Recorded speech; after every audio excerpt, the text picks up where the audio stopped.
Hello, everyone. Welcome. Welcome on this lovely day. Well, welcome to Prague Rock Buzz here on Hockeybuzzcast. We have Right. we have to talk about this. I did watch the video that Russ put up on his Facebook page. He went to go see Anderson, Wakeman, and Rabin last night. Where was it, Russ? That was over at the Wellmont Theater in Montclair, New Jersey, a old refurbished place. I was probably like 7 rows on the floor, which means ridiculously close compared to like if you're at a stadium or something. Yeah. Oh, that's really cool. Yeah. And I have to say, I mean, there was a couple minutes snippet of the famous owner of a Lonely Heart, and Trevor Rabin sounded really good, and Anderson sounded really good too. I mean, you have to take into consideration he is he's 70, right? No, I think he just turned 73 today. So 73 years old, and he's still hitting some of the high notes, as opposed to somebody that we all know and love who can't even has to change the key to his songs to be able to sing them. Right. And he's 8 years younger, but apparently It's Phil Collins. Just say it's Phil Collins. He's not going to call you and complain. I don't want him to sue me. Well, I'll throw, if we're going to go there, Paul McCartney does the same thing. So, hey. Yeah. Paul actually, no, I saw. And McCartney's older. McCartney's older, and he did not change his songs that much. I mean, there were most of them where he was hitting it.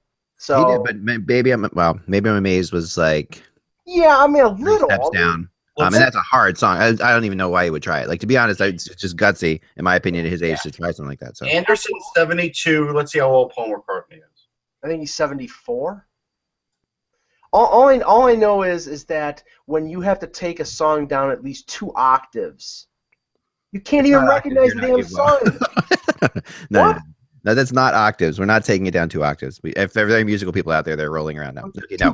Two keys. 2 keys, which is like taking it from like a C to an A. Okay, so 2 octaves would be like taking it down 16 keys. Right. So this is like taking it. Yeah. 74, yeah. So McCartney's 2 years older, so it's understandable. But Mike, I billed it as the best version of Owner of a Lonely Heart I've ever heard. Can you disagree with that? I've only heard Owner of a Lonely Heart 3 times. Okay. In concert. Right. And I've heard it a bunch more, but what did you? I mean, I'll yield to your expertise, because I mean, I thought it was a very good version, but I would have to imagine that the version that I saw during the Union tour was better because they were all younger. Yeah, but I don't think. Well, see, here's the thing. So Eck will attest to this. Just because they were younger doesn't mean they were better. Like Wakeman's set up now, and Eck, I don't know if you saw it. If you did, but you did. That setup, I think Korg just made it especially for him. That's a better setup than he had even in 2004 when he was younger. Yeah, it is. It's pretty crazy.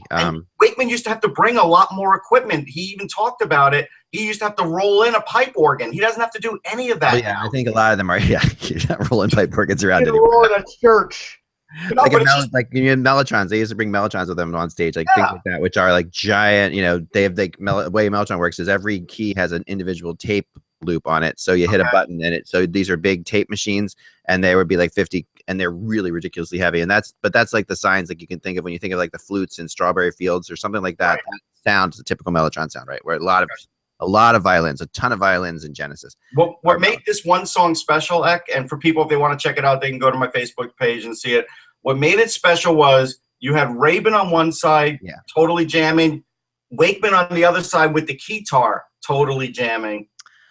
That was fantastic. I thought so too, and I honestly think to me, what it comes down to is energy, right? It's right. And the Union tour, I saw it. I was blown away by it. I love it. I love that album too, honestly. Yeah. But I love the Meeting is one of my favorite songs that Yes ever did. Yeah. But yeah, watching them do this, do the Union tour, you had Steve Howe and Trevor Rabin on stage together, right? And you had things like this. That does things to a guitar player. And I think that the guitar players are not into there being 6 guitar players on stage. Like, I've done this before. I've tried it.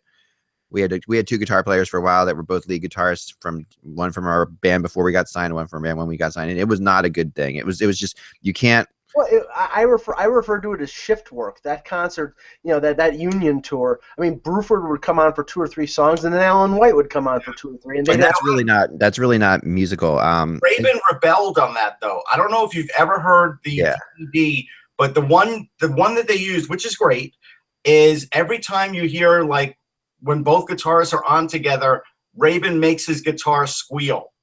Yeah, like it's a person for a second, and he does that like 3 times in 2 or 3 of the songs that they played together, and he did it for a reason because he didn't like Steve Howe. I mean, even if he doesn't, even if they liked each other, like I've seen guitar players who like each other, it's just there's not enough space to play music. I mean, it's territorial, yeah.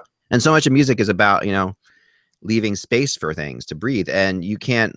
If the more instruments you have, the harder it is to leave space for things to breathe. So unless you're playing exactly the same thing, like an orchestra does, where 10 violins are playing the same parts, you're not, you can't have 4 different guitar parts going on at the same time, or else you will sound like, Robert Fripp.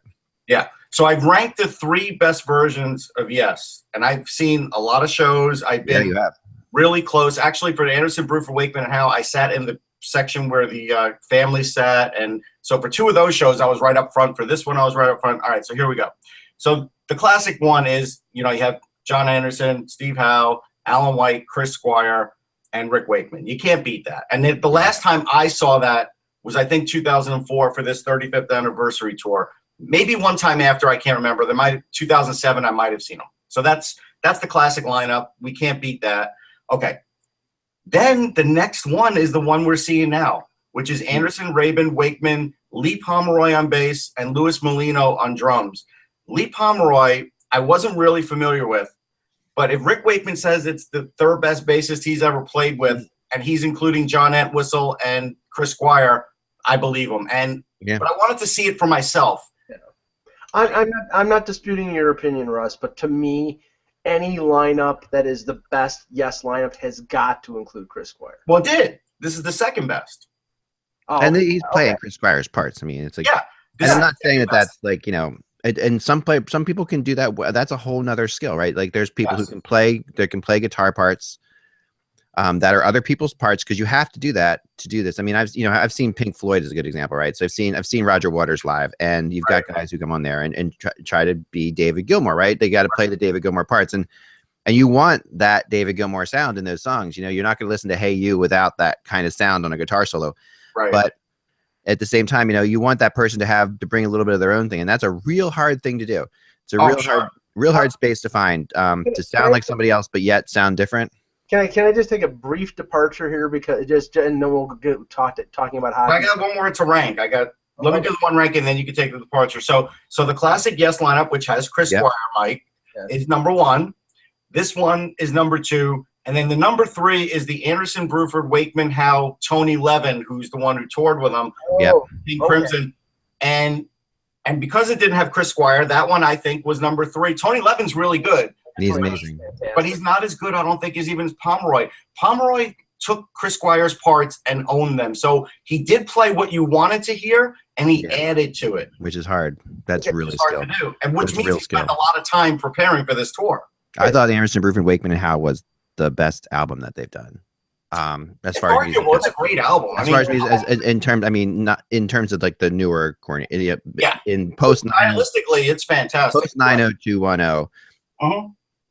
Or 90215. Yeah. 90210. Oh man. Post that was my favorite album that they did. Okay. Oh, that's a great album. I can't argue. And Tony Levin was phenomenal on it, and he was. And these guys are great to see, though. If anybody was on the fence, like they weren't sure. When are they coming anywhere else in our area? Yeah, Borgata in like a week or 2. Oh, wow, maybe I gotta get Eric. And they're coming to Buffalo on November the 2nd, and I'm planning on going to that show. So, now you can take your departure. Brief question, because you mentioned the song "Hey You" by Pink Floyd. Is it possible for the cover of a song to be better than the original? Yes. Sure. I think better is a bad word. Okay, like in music, better is a bad word. Can it be a superior version? I don't think anything can be compared to the original in any way. I mean, I think there are. Why don't we just think a better word. Blinded by the Light, Manfred Mann's version's better than anything Springsteen has ever done with that song. And he wrote it, and he's played it. Yeah. True. Okay, so let's say yes. Let's say. I mean, I think again with the caveat that better is not really the word you're looking for. There is more impactful, better arranged, or whatever. But go ahead. Well, okay. The song "Hey You," Roger Waters did a live tour of The Wall. I think a few years. It was like 10, 12 years. And Paul Carrack, who's got a phenomenal voice, sang "Hey You." Right. To me, it was better than the original. Yeah. I've always liked the Paul Carrack version better than the original Pink Floyd. Now, I'm sure Pink Floyd fans are going to be looking for my address to try to kill me. No, I bet you I know what it is, and you can tell me if I'm wrong or not. I just think your ear is more in tune to Paul Carrack than it is for Roger Waters on that particular song, and that's why you like it better. Yeah, it's just more aesthetically pleasing. Did he sang the Waters parts or the Gilmore parts? Because remember that song goes back and forth. It does, yeah. He sang everything except the bridge at the end of the second verse. Right. Yeah. So I think So I think those. So he were basically. I don't think you're comparing. I think that's a. If I'm not mistaken, and this is really bad again because my Pink Floyd. This is really going back a ways. But I thought that was a song that Gilmore sang mostly. It is a song that Gilmore sang, but Waters has certain segments. Yeah. I mean, and I think so. He sang the Gilmore parts, and Waters still sang the Waters parts. But I'm pretty sure he sang one of Waters' parts too. Yeah. But the last part he didn't. So anyway, let's one more question for Eck, because I've never asked a musician this, and I never asked John Anderson when I met him. How hard is it to really like play the harp in a song? Because Anderson's like the only guy that I know that actually does it, and does it in like Awaken for like 15 minutes. Does it? How hard is it? What? I'm sorry, I blacked out for a second. How hard is it to play the harp? Oh yeah, that's a really hard instrument to play. I mean, it's got a single note for each note. So there's no, where a guitar you change the pitch by where you put your hand. It's just a single note, a single string for every note. Harp is extremely hard to play and extremely hard to play well. And sing at the same time, that would be insane. I do agree that that's a really hard move. He doesn't sing at the same time, but he does play. But here's the thing: this is where the branch off is from this version of Yes that has John Anderson, and when you see other versions, because there's never a harp. And I don't think that would have flown with like Chris Squire and Steve Howe, or right. I mean, because Anderson. I mean, Trevor Rabin's totally different than those guys, and he's a different era. He's totally different. He's much younger than those guys, so he's completely. And a lot. If you listen to a lot of John Anderson's solo albums, there was a ton of harp on them, and stuff like that. I mean, that's what he did. I did put an article out to put him. I'm trying to get him inducted into the Songwriters Hall of Fame because he's had like 14 solo albums besides everything he's done with Yes and these other offshoots. He's worked with guys like Elliot Easton. He's worked with so many different artists, and he's not in there. Yeah, no, he's really interesting. And what's been cool about his solo albums is he's never once really gone for the pop solo album. He's always just done his thing. And just said, whoever likes it's going to like it. Basically, he's never tried to sell it out, which is hard to do because sometimes you see, I remember who was it? The guy from Dire Straits, did a couple solo albums. Yeah, did a couple solo albums that were very much, poppy solo albums. Not to say there's anything wrong with that, but I'm just saying that that's something I liked about Anderson a lot. I agree. But let's get going. That's a good discussion. I could really talk about this all day. It's fun. Yeah, and I may have to go to the Brigada show. Absolutely. I think you do. I think I do. Now you got me, I think, at this point. So I got to figure that one out. All right. So let me get my notes up real quick. But I think that, all right, we'll start here. I got it. All right. Ready? Yep. I'll hit my belly in here because I lost my thing that hit my belt. I lost my mallet. That butter. No idea what happened to it. I hit. That should look like something. Hello, Hockey World. It's Tuesday, October 25th, 2016. I'm Michael Agello. I'm Russ Cohen from Sportsology. And I'm Eklund, and you're watching the Hockeybuzzcast on HockeyBuzz.com. This is the podcast that comes to you every Monday through Friday at this time to fill you in on the comings and goings in the hockey world, so you don't have to pay attention. And today we already have something kind of interesting in a return of today. Yesterday we talked about a Hampus. Today we're going to talk about a Anders. So we have and a Lindback versus Lind. I'm confused. Lindback is a Lindholm. Lindback. Anders Lindback is apparently coming back to the NHL to play with the LA Kings. That's the rumor, at least, and that's coming out of Sweden right now. So, well, okay. The clarification: John Shannon from Sportsnet tweeted it about an hour ago. Is that he is being brought back on a PTO, that he's going to play for their AHL affiliate, the Ontario Reign. And so I think that they want to get him sort of back into the swing of things. But it sounds to me like this is a stopgap move rather than let's trade for Red O'Bara, let's trade for Pavel. yeah. You know, let's patch this together and This have is like a worth a shot move, right? It's like have an awesome pairing of Peter Budaj and Anders Lindbach, and see if we can survive the next 3 months until Jonathan Quick gets back. Boy, Montreal couldn't do it. I don't think they're going to be able to do it. Yeah, that's the truth, right? I mean, I don't know. I think Lindbach has some potential to do things. I don't think he would come back over here if he didn't have a little bit more assurances than the PTO. As much as it is a PTO, right? He's going to play every game. He has that assurance. I mean, I think he knows he's going to get a shot, like a few games in the NHL to show himself. I mean, that may very well be. I'm just saying it's a lot to leave a team in Sweden. I think probably the PTO is more on the side of the Kings, that like if he stinks up the joint and plays like he did. Right, it's more of an insurance policy. Right, exactly. And I liked him when he first broke on the scene, but he has been the last two versions of him haven't been very good. Well, the funny thing is he played well after he got traded from Dallas to Buffalo when Buffalo wanted him to lose. Mm-hmm. They played really well, and there were moments there, and there were moments in Nashville where he was really good too. Yeah, but that's when he was a prospect. When he had the chance to be a number one. I think Dallas gave him an opportunity, and that didn't work out. And then he was shipped off for Jonas Enroth. I mean, basically, he was a man without a team. I mean, they really didn't want him to have any kind of success. And then in the last 2 months of the season, he actually played well for the Sabres. And let's see how he plays with Jack Nicholson's face up against the glass critiquing. Nice. Yeah, I mean, I think the Kings have been looking around, and I think they just realized they have to give up a lot here to make it happen, to go after the kind of guy they really want. So they're going to give this a shot and see if they because right now everybody knows the Kings are in desperate straits. So I think that trying to trade has probably turned out to be something they felt like they were being held up. So they're going to do this and show what they can show, Well, I mean, NHL general managers are heartless, and they probably, like say for example, if they're talking to Winnipeg and Winnipeg is shopping Pavlik or is interested in getting rid of Pavlik, they're probably not going to take any kind of haircut in terms of the salary. Whereas the Kings can't do that deal unless A, they think Pavlik is still a good NHL goaltender, and B, they take at least 25 to 50% of the salary. And if Winnipeg is not interested in doing that, then that's not a deal that you really can make. Now, maybe they think Lindbach is just as acceptable a choice as Red O'Bara would be. I mean, Lindbach played in the division last year with Arizona, so at least he'd be aware of the competition. But I don't know. I mean, I think that there should be there are opportunities out there for them to upgrade better than Anders Lindbach, because he's just essentially been a journeyman the last few years. They're just going cheap. I mean, I guess it was Kevin who said they're not going to break up their salary cap structure for the next couple of years, and I guess they're really not.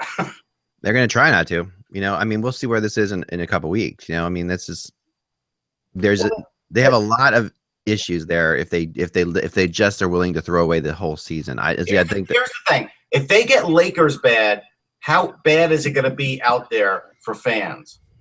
I mean, their big fear to me is keeping Sutter interested. Like that's their they've got to keep Daryl Sutter interested, and if they don't keep Daryl Sutter interested, he'll just leave. And they're going to have to show some signs here that they're willing to do something to get through this, or else he will get. He's always threatening to leave, and that's a terrible situation to be in. But we've seen it before. I mean, that's just that's ridiculous. But that's where it's at right now. Yeah, but I mean, that's where the Kings are right now. And you use the example of Montreal, but you remember Montreal was the best team in the league after the first, I think it was 2 months, and then Price got hurt.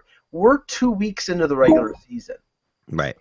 So I mean, it's way earlier, and if it goes bad earlier as it did in Montreal, I mean, you're talking about 70 games where this team, if they fall way behind, they'll be chasing the rest of the regular season with basically subpar goaltending, and it's an exercise in futility to try to catch up. I mean, they're already without Gabrick, so their scoring has been compromised. I mean, guys like Pearson and Toffoli have been stepping up.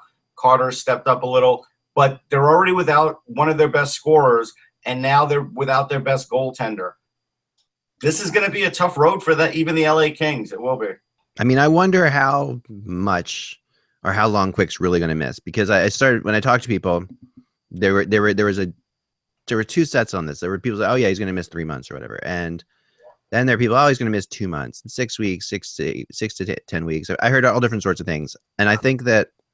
So let's say it's 2 months. How many games is it? Let's say it's 2 months, right? So last year, the first 2 months of the season, the Kings were not a very good team either. I mean, the Kings struggled last year out of the gate as well, as the Ducks did, but they got it turned around, but maybe like a month in. So there's a little bit of buffer here. Maybe that's what they're thinking. I mean, the fact of the matter is that when they get Quick back last year, Quick decided he was going to be one of the best goalies in the NHL, and he got the Kings into the playoffs. You know, he was just incredible. It was all Quick last year, to be honest. I mean, really, it was. But the question is, in 2 months, are you getting Jonathan Quick back, or are you getting? No, and that's legitimate, because of the way Quick plays. It's like, you know, he has a groin injury with Quick is not a good thing. I mean, he's a split goalie. You know, that's what he does. And exactly. Yeah, I agree. But what are we talking? 30 games without him? Yeah, I mean, 30 games without him. They got to stay close to 500. The whole key to them is they can stay close to 500 without Quick. They'll be all right, no matter how long it is. I think, because they get Quick back, they can make a run. But that's they're 2-3 right now. Yeah, they got to stay. They can't drop like 5 games out 500 or they'll have trouble. Remember, this was a compacted schedule this year. Right. Because of the World Cup. So the season started 10 days later. So you're talking probably I'm assuming Quick is not going to be back until the new year. If he's not back until January, then he's going to have missed probably 30 to 35 games. Yeah. That's a healthy chunk of the season. And if you get a grade A 100% Jonathan Quick back and you're still within striking distance, then you may have a chance.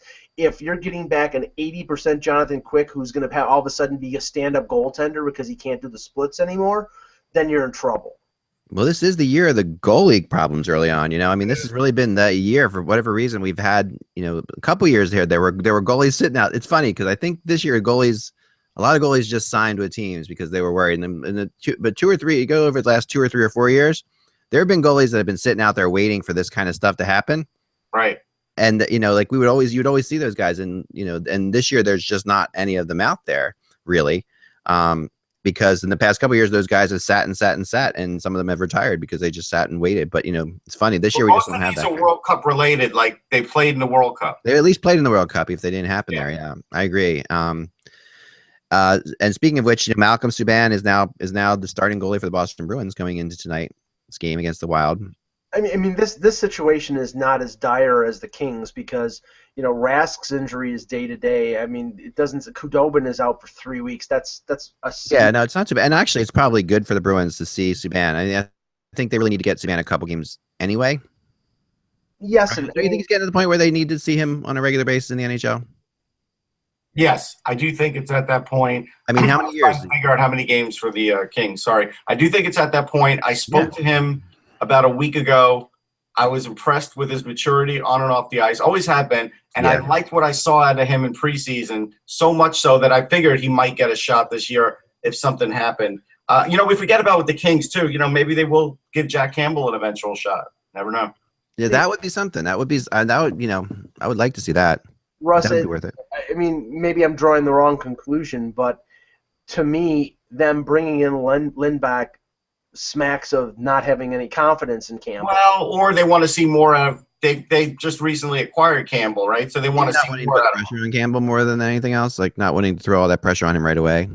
Right. That's what it feels like. You know, you don't want him to come in and suddenly be told you're the starter. Hey, kid, you're the starter. No. I mean, they want to come in and bring it. And you know, if Lindback is going to the AHL, he might be a plan B in case. Then Campbell might be getting some game time, or might be at least in the back as the backup, right? So you're going to see him.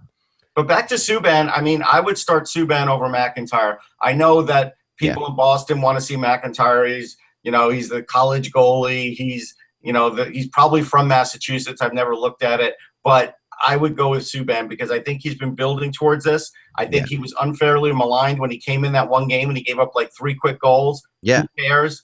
I mean, I didn't care, but a lot of people seem to care, like fan-wise. But good for Boston for sticking with him, and now they might be able to really utilize him. Yeah, I mean, this is a highly touted prospect. I mean, this is a big-time player, and and there's no reason. And this is a player that a lot of other teams have tried to get from the Bruins, and they haven't moved him. Yeah, they have. He's not without a sense of trying, because believe me, teams have tried to get Malcolm Subban. How long is Rask out for? They said day to day. I heard a week. I mean, it's something like day to day. A day to day would make sense, because I heard the injury. I talked to somebody who knows him pretty well. It says injury was about a week. He thought so. Yeah, that's great. If Subban does really well and Rask comes back, Khudobin could be the one without a job. Yeah, and Khudobin is not a terrible goalie. So you're looking. So he's a marketable guy too. If he's a very marketable guy in an NHL where there are goalies needed other places. So. Right. That's another reason that I think it's good that they bring Subban in, because you get a chance to see Subban here. You raise his value if you want to move Subban, or you have Khudobin. I don't think they want to move Subban. They've never shown an indication to want to move Subban, but no. Well, I'm not so sure about that. I know a couple years ago when they brought him up for that cup of coffee, and I think it was in Edmonton, and he got lit up. There was a lot of talk at that point. Yeah, but I don't think that was media created. That wasn't totally media created. I mean, yeah. People didn't expect that. Like, that happens to goalies. Well, they thought there was a school of thought that it was a showcase. At the time, yeah, because remember Edmonton needed a goalie, and I remember the whole thing. But I think that realistically, that was probably a little bit more created too by the media at that time. So Subban is starting tonight. They've just he is starting tonight, and that's a big deal. So it'll be good to see him get a chance to play. This is a good team to go against the Wild. This is not a team that has a ton of firepower. It's not like going against the Edmonton Oilers. It is going against. I mean, the Wild has offense, but not a ton of it. They're more defensive. So you're going to see. I think this is a good spot for him. I'd like to see him get some success. He's a really great kid, as you said. He is a great guy. I love the family. Always have. And he's not even as boisterous as PK. He just sort of gets down to business. I like him. He's very intelligent. Nobody is as boisterous as PK. Gee. No. By the way, PK was on the sidelines of the Tennessee Titans game the other day, and everybody noticed. And that's what you want for hockey in that city, is for a guy to be visible. Like Shea Weber wasn't visible anywhere else in that city, really, if you think about it. But PK Subban is going to be visible everywhere. Come on, Mike Fisher was visible. Yes. No, Mike Fisher's a different case, right? Obviously. Yes. So, I mean, the thing about, you're right about, Shea Weber, the whole feeling there was always, okay, here's Shea Weber, who is, like really a top guy on Team Canada, playing in a weird market in Nashville. And you always got the sense that although PK was incredibly happy in Nashville, he really was, and liked it there. It was always, no, in that, no, I'm sorry. I meant Weber. Sorry. Weber was Mr. PK is the opposite. So sorry, let me start that sentence again. Weber was Mr. Hockey in Canada. Was there one of their big defensemen, scored all those points, big shot from the point, playing in Nashville, and out of sync market. Shea was happy there, but there was always these things that always this kind of stuff that went on, and you saw it even at the All-Star game last year. I talked to him about it actually, where he's I said it must be nice for you to see all these guys come down and finally give this all these guys that he knows from the the CNN and the Sportsnet and TSN guys coming down and saying hi, and seeing hockey in Nashville for what it is. So where PK was always kind of like has been screwed by Team Canada quite a bit in his head. So I think that this is an okay move for him. He's like, in a way, he's down there. He's like, okay, fine, I'll go to America and I'll go to another market where I can be the guy. And it's working out. It really is. It's really working out for both sides. As much as I think both of them were sort of dreading the whole thing when it started, I think it's starting to show that this might be a good move for both sides. And here's a good segue. So for last night's Flyers game, which I really only saw highlights, but I think I saw enough. The one thing that was amazing in that game was the Shea Weber shot that broke Braden Schen's stick and still went in. Yeah, that was incredible. I have a video. That's incredible. Yeah, no, this was something else. This is like, not how often do you see that happen? It's like a Superman shot. Like, it really should be called Superman shot. I've never seen that happen. And really, the puck didn't slow down much. No, it kind of went through it. I would love to ask Braden how it felt when it hit his stick. Like it must have killed, because for him to break, it must have really hurt his hands. When you think about it, I would think you would get the reverberation that you have to. Yeah. because of the way, slow loading. A lot of people must be playing this GIF, but yeah, that was something. I mean, and the game last night was Carey Price is Carey Price, and there were times when the Flyers had great chances that Price just stopped. Plays that you would. Oh, the end of the game, that Spear shot was a great one that he stopped. Yeah, Price is amazing. I mean, there's no question about it. I mean, this is the difference. I mean, when you're playing in games that are always decided by 1 or 2 goals, I mean, it's like you're looking at a situation where Price was that good, and he was the difference. There were some shots. I mean, Konechny had a couple beautiful shots last night. Look for him to get his first goal tonight. He's so due to get a goal. I would say he's definitely due. I did see that Radulov sort of owns Provorov on at least one play, went right around him, and then late in the game, they got another goal with Provorov on the ice. He is your classic case of, are the Flyers going to let him take his licks, or are they going to send him back because they're not sure? They got to figure it out soon. He's at 6 games now, so yep. And he's that guy who is right on the bubble. He's right on the bubble. I think there is signs in the last couple games that he's adjusting to this. But last night was at times there were some issues, but he's starting to look more confident. The first 3 or 4 games, I was really concerned about this, and he just looked very out of place. He was making plays in odd ways. He was trying to do too much, trying to be too impressive, I think. Where in the preseason, he was a lot more just get the job done, consistent. But when the regular season comes on, you're not playing against any of those guys you're playing against the preseason. So you saw it clear as day, and that's the whole thing about people say, "Oh, he's so good in the preseason." Well, yeah, but it's different. It's totally different NHL. And just because they're wearing the same uniforms. And it's harder as a defenseman. I mean, it's easier for Konechny than it is for Provorov. Yeah. And Konechny's shown it. And it was one thing they kept pointing out last night, which was really fun, actually, on the broadcast, and the Flyers broadcast that I was watching at least, was the similarities between Konechny and Gallagher, which are crazy. They really are. Beyond the fact they're both number 11s, beyond the fact that they're both relatively the same size, and they skate the similar way. They create the same kind of plays. It was fascinating to watch. I mean, they really are the same kind of player. Yeah, although I think Konechny's got to go pretty far to be as much of a rat as Gallagher is. I mean, Gallagher is a very effective player, but I think Konechny is a nicer person than Gallagher. I'm not casting aspersions on Gallagher. I'm just saying that in general. Like, having talked to both of them, I think that Konechny is very much, at least right now, he's, as being so young, he's very much in all of his surroundings. Still. I've watched Brendan Gallagher enough games against division foes to know what his tactic is. In any scrum, you look at him, he's got the permanent smile on his face, and it's so annoying that the other player wants to butt end him and knock out his chiclets. He was so important last year too. People forget that the big down when the Canadians went south, he was hurt too. And it wasn't obviously as important as Price, granted, but he was very important. And when he came back, he had that big kind of the Winter Classic. He had that Winter Classic game that was pretty strong, and he is important. There's no question. To me, what he is on that team, which that team lacks, with the exception of maybe Andrew Shaw now, is that kind of a player that they needed. They needed that. They need some sandpaper in there for sure. There was one moment last night when it was late in the game, Konechny tried to go end to end. And he did a good job with it. He got into the zone. He got to not a great angle because he was being forced to the outside, but took the shot, continued in on Price after Price made the save, and then like 3 Canadians followed Konechny into the corner. And there was a moment where you saw like a little bit of that radish type aspect of Konechny, that he had pissed him off. Like, it wasn't that he had taken a shot at Price, because he really didn't.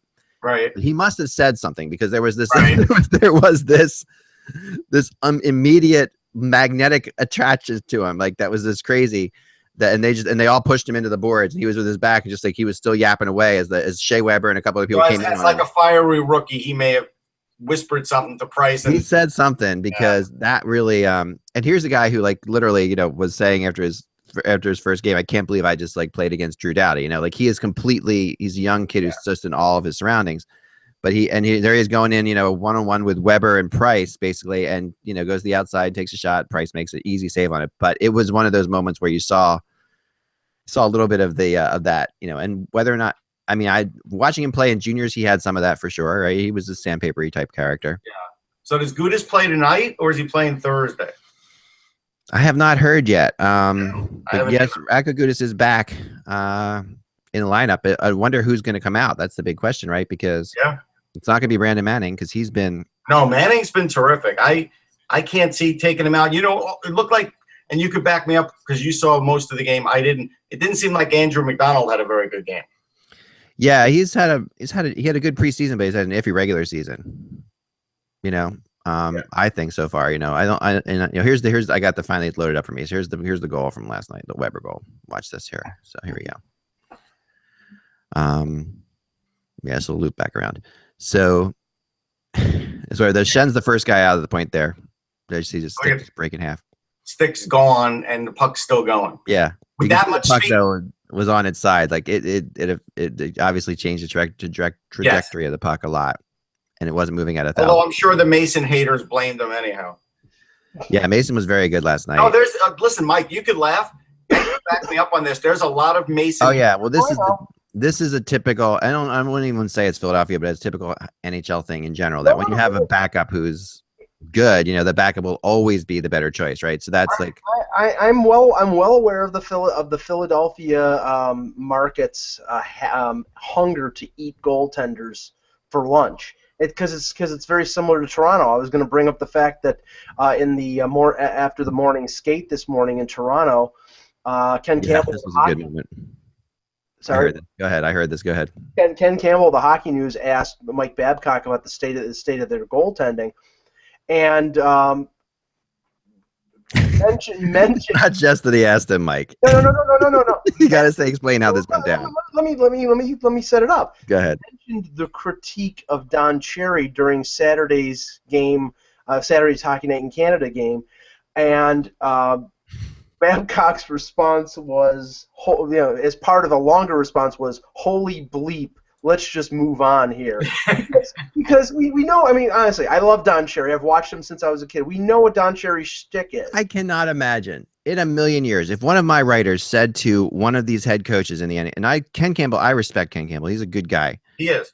But I can't. It's incredible to me that he would say what he said. Literally, he said to Babcock, if I'm not mistaken. I have the quote here.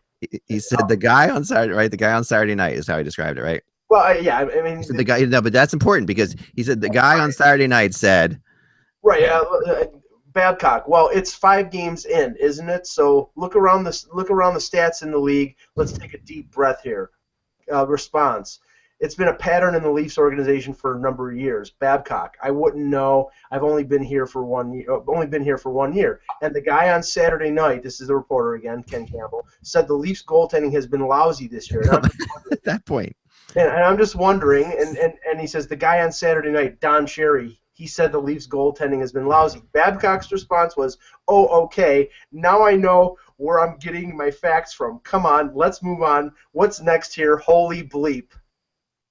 If one of my again, I repeat, if one of my writers said to Mike Babcock and used asked the question of Mike Babcock, are using Don Cherry as a reference, I would expect them to be shot. Like, I mean, to me, that's an insane thing. It's an insane thing to say to any coach, at any coach at all. Okay, but Mike Babcock, especially in Toronto, to say that Don Cherry said anything, even if he's 100% right, you do not cite on Saturday night. Mike Babcock. There's no. It is tapping into a feeling in the Leaf fan. It is. I get it, but you don't. There's ways of doing that. Already 5 games in, and I don't agree with it because I. In a way, Don Cherry's trolling that, isn't he, Mike? Yes, I mean, yes, of course he is. But I'm saying, but there are also that's a good point. I would bet you anything. Okay, I'm sorry, but I would bet you anything. This is just inside baseball stuff. But I would bet you anything that Don Cherry asked Ken Campbell to ask that question. Yeah, but also that's me, and there's no, because Ken Campbell in his right mind would never do that on his own. I also think that there is a significant portion of the Leafs fan base that sees Frederik Andersen and sees through their blue and white glasses Vesa Toskala and Jonathan Bernier and Andrew Raycroft, and oh, holy bleep, it's happening again. It's 5 games. Right. Cool your jets. And that's all that Mike Babcock is saying. I think Ken Campbell was justified in asking the question, and I think Mike Babcock was justified in saying "holy bleep." So I think. If I remember correctly, Steve Mason's first 5 games with the Flyers weren't like textbook either. I heard somebody bring up this the other day, and I you would know this better than me, Mike, but they brought up Ed Belfour's first 10 Toronto games. fans booed Ed Balfour until because remember that came out of wasn't that a crazy goalie controversy where they wouldn't back Cujo, like they didn't back Cujo and Cujo left and it stemmed from Cujo being told by Pat Quinn in the 2002 Olympics in favor of Marty Brodeur. It was an icy relationship from that point on. He was a free agent at the end of the 2002 season. He signed with Detroit. They signed Balfour, and Balfour played terribly in the preseason and played not that great early on, and the crowd booed. And I remember one game he absolutely stood on his head, and at that point Leaf fans said, "Okay, Eddie's okay," and then he actually played good for 2 years. But that's what proves that they are a ridiculously tough market to play for as a goalie. They really are. Yeah. Every place is a tough market for goalies. No, not like that. Toronto, Philly, Montreal, they're still the worst. No, there's no, and I would put the Rangers on that thing too. Rangers are fourth. They're fourth. The fact that Lundqvist has made you forget that, but the days before Lundqvist were crazy, and they were. And we're seeing it. They're seeing it on the island now too. I mean, any place that's had big goalies that were good for a long period of time, and the one that doesn't, has no excuses at all, which is crazy, is New Jersey, where New Jersey has gone completely from like an entire 20-some years of felt like of Brodeur to Crawford. To Snyder. Sorry, who's an amazing goal. But no one has that. No one does that, right? So when I was a kid, there was a period of time where the Flyers' goaltending issue wasn't an issue at all. In fact, I remember it as a kid as being the strength, because it went from Bernie, and Bernie was obviously the goalie. And then after Bernie came, Wayne Stevenson, who was pretty good, but he was good enough. And then they went into you went into Pelle Lindbergh, who was great, Hextall, and there was a series of good goalies. And then it fell off, right? So when it falls off, it fell off hard, and it's hard to get. There's no greater thing than having a great goalie on your team that you don't have to think about. That is Lou Lamoriello. That's why this is interesting, because Mike's having that problem with his rotisserie team right now. Okay, so look at okay, so here's the thing, right? Lou Lamoriello always had a great goalie. Yes. Okay, Babcock, not a great goalie, but a good enough goalie in Detroit to make it work, right? Osgood, not going to kill you, but that's, and then Hasek for a while. Better than not going to kill you. Come on, the guy's won his right. Some people will say he's a Hall of Fame goalie, right? So I'm two Stanley Cups, right? Two. Right, I'm just saying he's not Marty Brodeur, okay? But okay. Well, here's the two top guys, in my opinion, in that organization are those two guys, Babcock and Lamoriello. You can say what you want about Shanahan, of course, but I still think that really the hockey decisions are being made by Lamoriello and Babcock. So those guys hate the concept. Now, and there's a reason. That's why they signed him for 5 years. They figured they were just locking this up. Okay, so like you said, Mike, it's a long time to go, and we're 5 games into a 5-year deal. So the point that Babcock made in answering Ken Campbell was the fact that Anderson has been injured. He was out for an entire month, right. 2 preseason games, and he used an example of 3 goaltenders that he had at the World Cup and how preparation is. What he is on that team, which that team lacks. With the exception of maybe Andrew Shaw now, is that kind of a player that they needed. They needed that. They need some sandpaper in there for sure. There was one moment last night when, it was late in the game, Konechny tried to go end to end, and he did a good job with it. He got into the zone. He got to not a great angle because he was being forced to the outside, but took the shot. Continued in on Price after Price made the save, and then 3 Canadians followed Konechny into the corner. And there was a moment where you saw a little bit of that radish type aspect of Konechny, that he had pissed him off. It wasn't that he had taken a shot at Price, because he really didn't. Right. He must have said something, because there was this immediate magnetic attraction to him, that was this crazy. And they all pushed him into the boards, and he was with his back, and just he was still yapping away as Shea Weber and a couple of people came in. It's like a fiery rookie. He may have whispered something to Price. He said something, because that really and here's the guy who literally was saying after his, not to the extent that Don Cherry does it. God forbid you celebrate after a goal, and God forbid stuff like that. I'm sorry, the most popular player in the history of the Winnipeg Jets is from Finland. Right. No, I know, and that's fair, and but I think Ontario is a little different. Okay. No, I don't think so. And the I mean, thing with all those leagues around there and all those players playing out there, I don't know. I think it stems from the fact that obviously Don Cherry owned an Ontario Hockey League team. He loves to champion young kids in the Toronto area. I'm all for that. I support that. Yeah, of course. But the thing is, just because somebody came from Kelvington, Saskatchewan, instead of Ontario, doesn't mean that the guy sucks. Right. No, and you're right. I mean, and you know, he said things, but he does have good points at times, and it doesn't even matter. He does have some good points, but at other points, he is like a yelling fan too. He is. Oh yeah, no, and I think that's his job to be a yelling fan too. I think he's playing a part. You know, I think he's playing a role, and he's playing it well. He knows what he's doing. But I think he knows knows the game, and I've talked to him off the record. I've interviewed Don, and he could be sane. Yeah, he's not. Yeah, he's not. He is playing a part. He knows what he. Yes, no, that's true. He is. And he knows he's successful at that part, and and that's part successful because there are people who empathize with him. Although sometimes you can have a crazy person gain a lot of popularity, and just because people empathize with them, sometimes he does go overboard. And McLean does try to reel him in legitimately. That's not just a shtick.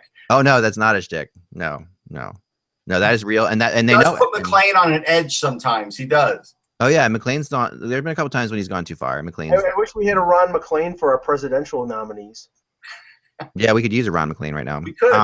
Yeah, so I think it's just ballsy to bring up Don Cherry to Mike Babcock. It is. It's just that to me is unbelievable. Well, it was the hit of the. Oh yeah, no, it's going to be. I mean, there's no question. That is throwing that is throwing a bunch of old rags into an oil fire. I mean, you are really taking it to another extreme. But again, I say it was a valid question. It's not. It's not a valid question. I think it was.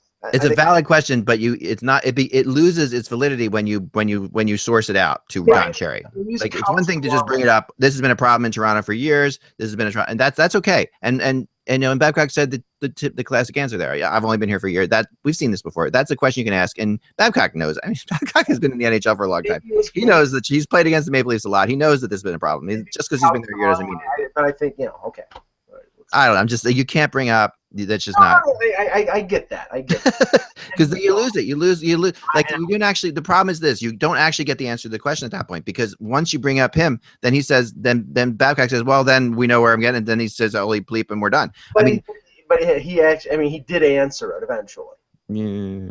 All right. So, Gretzky in a really interesting. Gretzky's been very vocal lately, and really I love it. I love the fact that I was gonna say too much. So no, I love it. I love it because we need. I like it too. We need Wayne Gretzky talking because Wayne Gretzky he's synonymous with the sport, and we need him. And I think that I think he took his cues from Gordie Howe for a long time. Gordie was like very quiet about the sport, and it's very important. I mean, Gretzky's got a lot of power, and he really wants to be heard. I can tell you flat out, like he wants to be heard wherever he can be heard. And I was sitting next to some of the guys from XM at the World Cup of Hockey. And Gretzky called in and said, I want to come on all the time. Whenever you want me, I'm here, And then after he was on the air with them, he wrote them a thank you email and said, I really appreciate. I mean, Gretzky's going out of his way to be a spokesman. He wants to be talking. I mean, I know he's pushing a buck, but he does want to be talking right now. Gordie Howe was his favorite player growing up. He realizes with the passing of Gordie Howe what kind of an ambassador to the game that who is the guy, right? And I think what kind of an influence he had, and I think now thankfully the situation with him with the Coyotes seems to be past. There's the fences have been mended with the NHL. It's only a good thing to have Gretzky as an ambassador for the sport to take sort of the mantle that Gordie Howe left. So it's interesting. Yeah, right. It's a great point. I didn't really think about that, Mike. That he's because he doesn't do it. He doesn't really start this until Gordie is gone. And in a way, it's a very Canadian hockey player thing. Like he feels like I'm not the as good. And this is incredible when you think about it, because as Gretzky set all these records, and as good as Gretzky was, he didn't see himself as Mr. Hockey. He saw Gordie Howe as Mr. Hockey. And that's a pretty amazing thing when you think about it. Well, because you know what it is? It's because as a kid, that was his idol. Right. That's who he grew up rooting for. So that's why he never thought about him replacing. Even if you're as good or better than the guy that you grew up rooting for, you're never going to believe that you're better than that guy. That's a great point. No, I know that's 100% true. So there's a story that came out, which was in Toronto 24hours.ca is where I saw it. And it was about the escalating prices of hockey for kids. And Gretzky has a quote in there. It says, "The prices of hockey continue to escalate, mostly becoming unaffordable. As a parent with a child who plays rec hockey, I think it's supposed to be, I can relate.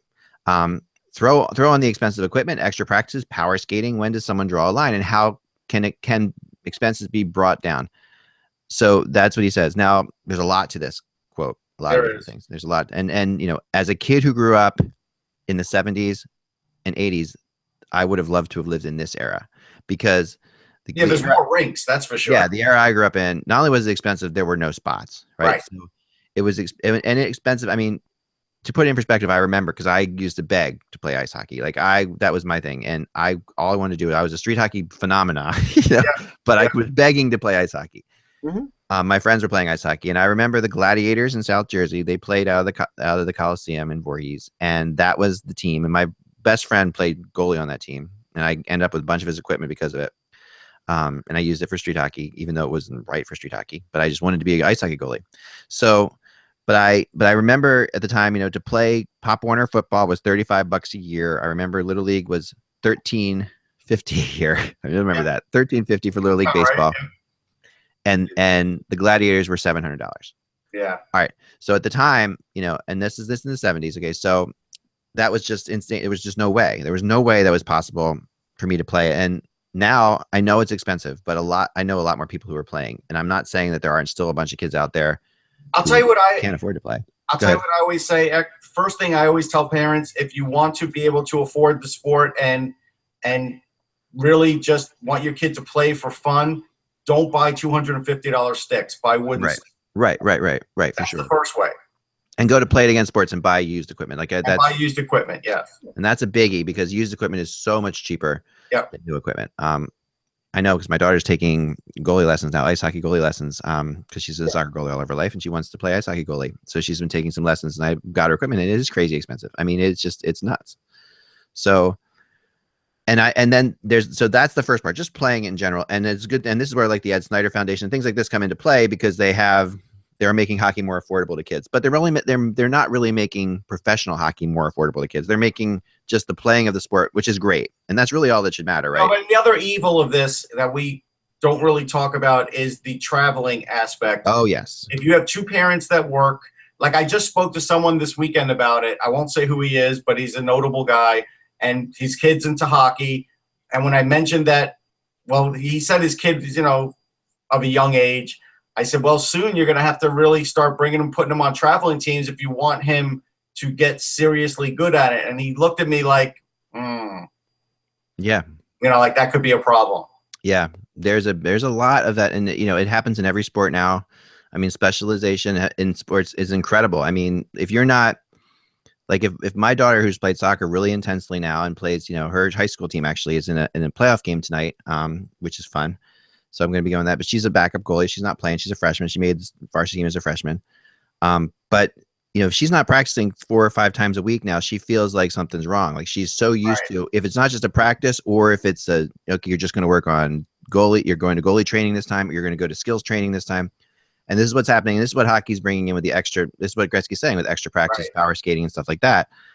I know, a good friend of mine whose kid is really good, and they've hopped around to different places, and they ran out of rink, and there's a lot of people with synthetic ice, and and I'm going to be talking about that in the near future, because we have a synthetic ice company that we're working with now. So that's really good. And there's a lot of there's so many different ways of doing this. And when we talk about why the kids are so good right now, it's a lot of it has to do with this, that the fact that they're training so much, why the power skating and all this, we talk about how fast they are, how good their stick handling is. It's all because they're all not just playing with their teams, they're training individually with on one-to-one. They're buying one-to-one sessions for $100 an hour or whatever they're doing. So all this stuff is really is an issue. I just don't know what you can do about it. The one thing I'll say is it's very easy to get into the USA Hockey program. I think USA Hockey is actually doing a better job than Hockey Canada in that regard, expense-wise. It seems like, and maybe because we have a lot more people, that probably is the reason. And there's more equipment to be had. I think there's more used equipment. They do a really good job of that. You're right. It's a little bit better with the USA Hockey. But what I do also tell parents, because a lot of times when say, hey, I got a kid who plays hockey. He's really good. He wants to be a pro. And I say, how old is he? And if they say 15, I already look at him and say, it might be too late. I said, you know what? Yeah. Your best bet is to get them to try out for various colleges and try and get them into a small college to start. And if he can make a team in a small college, then that's the best entryway to try and work your way up these days if you haven't been in that traveling program, in that scene.